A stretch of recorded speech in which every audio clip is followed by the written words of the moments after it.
സംസ്ഥാനത്തിന്റെ പേര് ഔദ്യോഗികമായി കേരളം എന്നാക്കി മാറ്റാനുള്ള നിർദ്ദേശത്തിന് കേന്ദ്ര മന്ത്രിസഭ അംഗീകാരം നൽകി.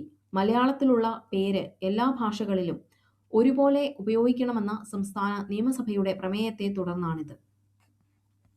ഇറാനിൽ വർദ്ധിച്ചുവരുന്ന സുരക്ഷാ ഭീഷണികൾ കണക്കിലെടുത്ത് അവിടെയുള്ള ഇന്ത്യൻ പൗരന്മാരോട് എത്രയും വേഗം രാജ്യം വിടാൻ ടെഹ്റാനിലെ ഇന്ത്യൻ എംബസി ആവശ്യപ്പെട്ടു.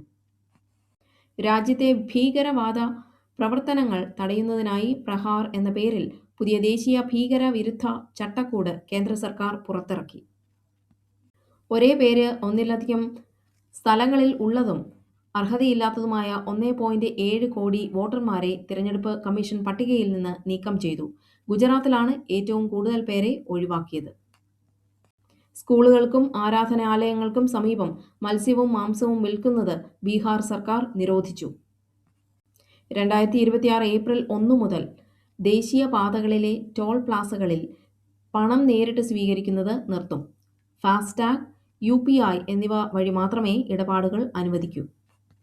ന്യൂഡൽഹിയിൽ നടന്ന ഇന്ത്യ AI ഇംപാക്ട് സമ്മിറ്റ് സമാപിച്ചു. AI സാങ്കേതിക വിദ്യയുടെ ഗുണഫലങ്ങൾ എല്ലാ രാജ്യങ്ങൾക്കും തുല്യമായി ലഭിക്കണമെന്ന ന്യൂഡൽഹി പ്രഖ്യാപനത്തിൽ 91 രാജ്യങ്ങൾ ഒപ്പുവെച്ചു.